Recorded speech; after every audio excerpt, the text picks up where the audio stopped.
Welcome back, guys. If you are new, thank you so much for coming. Don't forget to subscribe. Okay, so this is part 2. From last time we talked about your hair growth patterns, we talked about a lot of good things. I really do recommend that you watch part 1 if you didn't. It really informs a lot of the things that we are going to talk about today, and I will be referring to it quite a bit, so it will be really helpful if you check that out as well. I will leave a link either up here or below in the description box. So let's get right into it. What are the reasons why you are not retaining length? What are they? Why aren't you retaining length? Why? Let's talk about it. Let's just.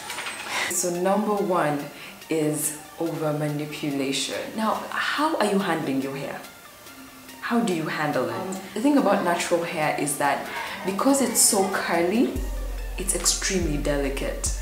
I know it's easy to think, and I thought this too, that because it tends to be quite coarse, that this means it's stronger or more resilient, but that's not the case. Every kink and curl, every bend is a point of weakness, and that's for a number of reasons. I mean, for example, our scalps produce a certain, let's call it an oil. It's like a natural oil that your scalp produces. It's called sebum, and sebum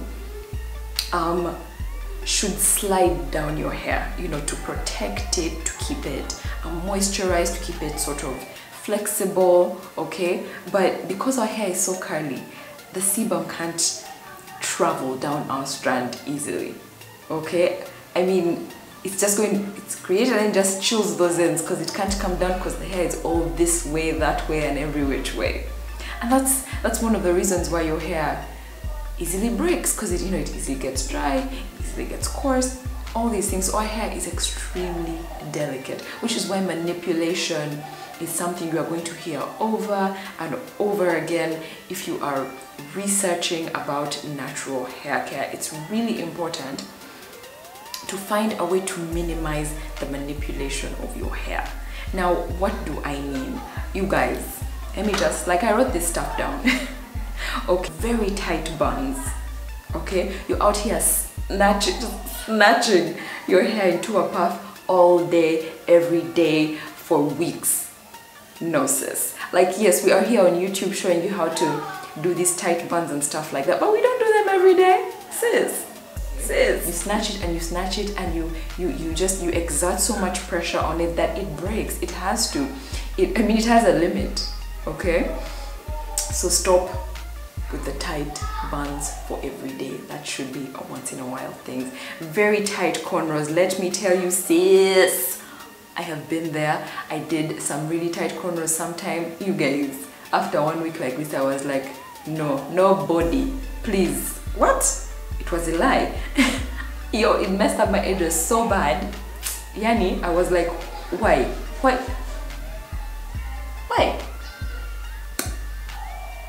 Okay, sis, get your hair done by someone who knows how to care for it, okay? So that said, you need to learn how to do styles that apply less pressure, less what shall we call it, guys? Is it really pressure? To just exert less on your hair, things that are low manipulation, things that don't require too much tugging and pulling, and finding styles that are just, good to your hair. For example, twists. You guys, twists are good. They just, it's not too much. Then loose buns. Loose buns are a really good protective style. If your hair is at a length where you can do a bun that's loose and also protect that bun with something else on top of it. You guys know I have shown you tutorials and stuff about how I do my buns and then protect the hair.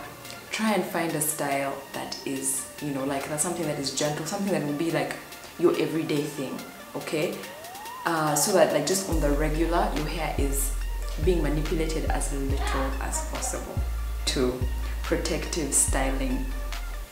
I know that we love a good twist out, we love a good pineapple, you know, like we love these things, please.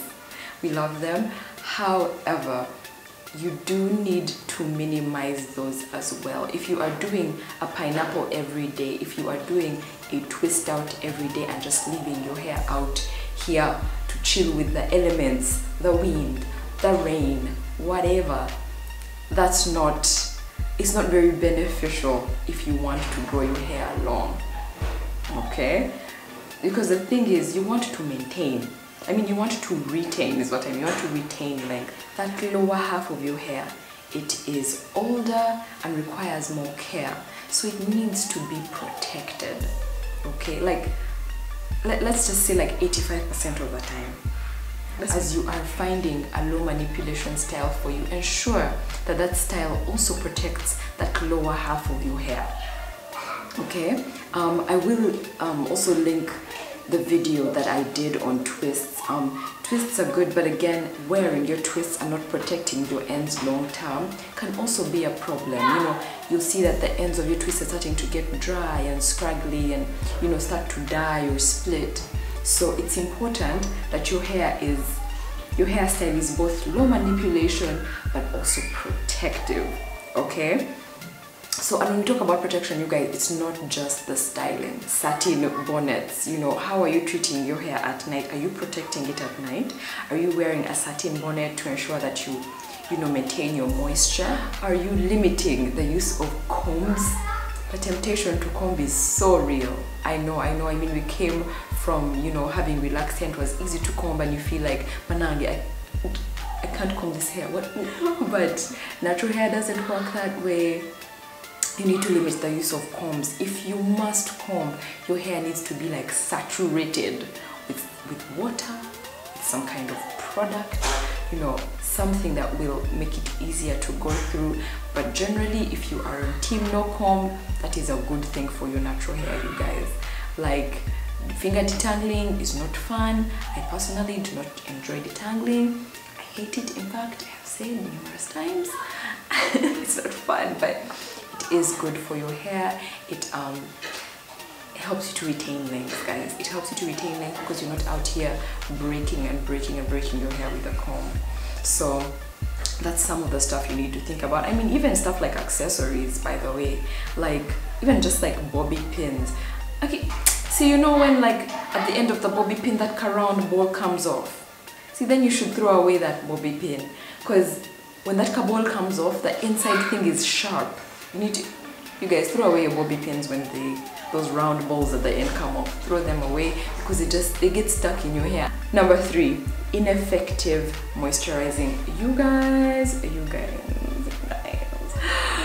I stay singing the gospel of effective moisturizing. Let me tell you something. There is a difference, okay, between just moisturizing anyhow and effectively moisturizing.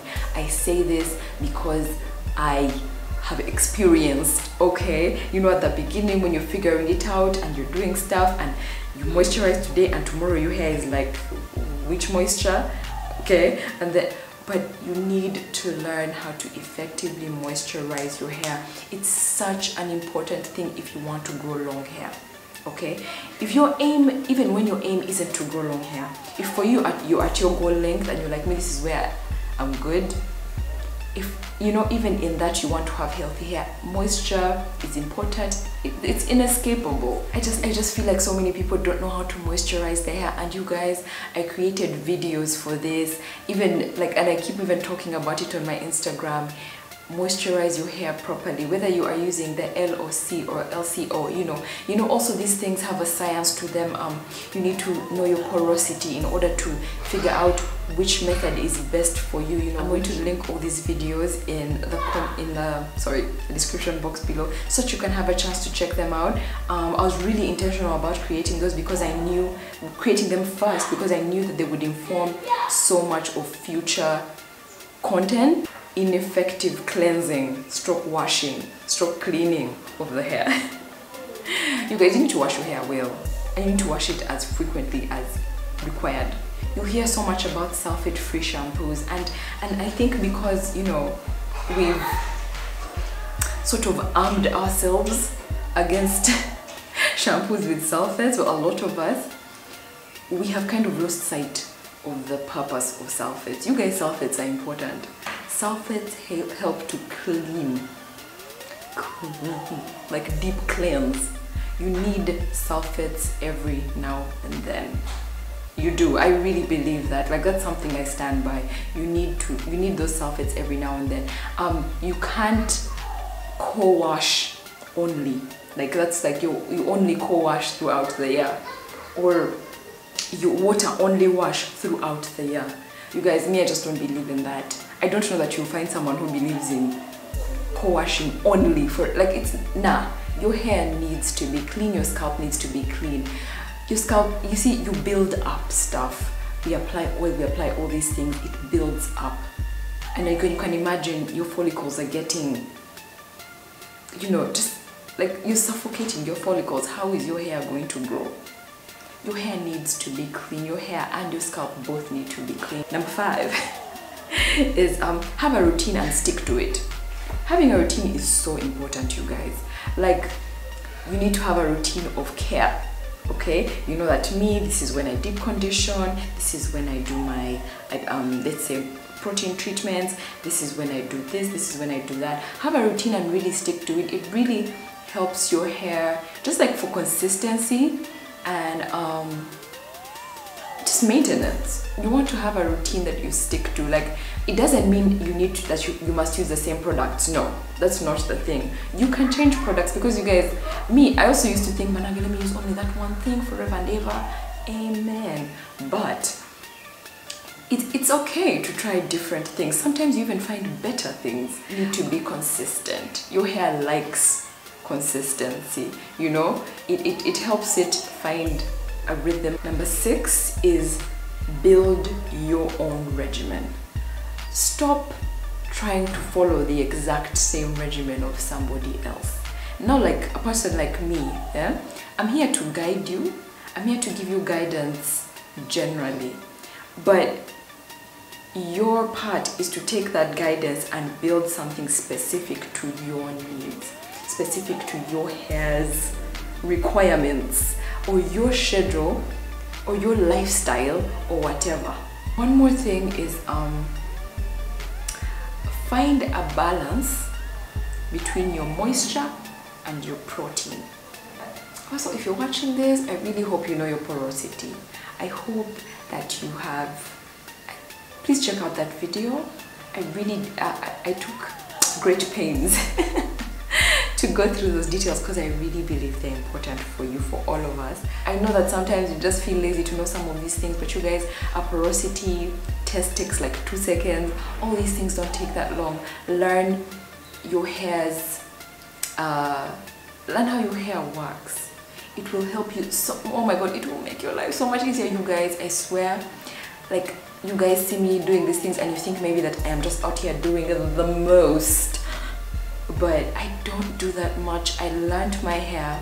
I'm still learning my hair, but it has made my process so much easier learning these things, because I'm not fighting. I know that my hair needs this, I need this kind of balance for protein and moisture. My point is, when you know your hair, when you know what it needs, it is going to thrive.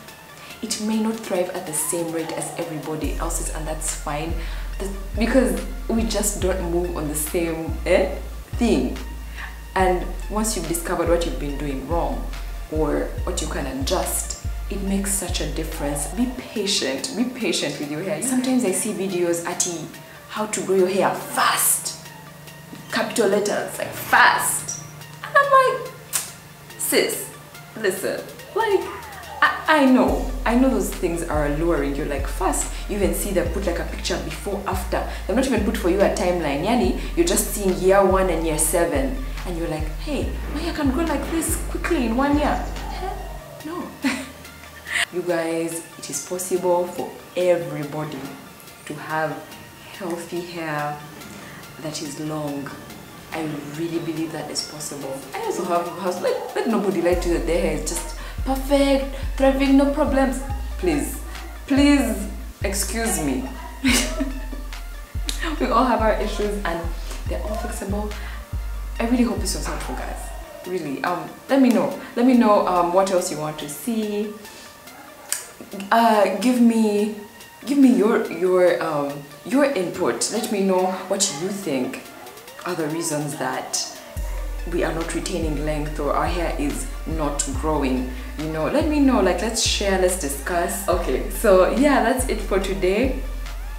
Kabi, I love you guys. Thank you for being here, watching, just doing this thing with me. I really appreciate it, and I will see you next time. Bye.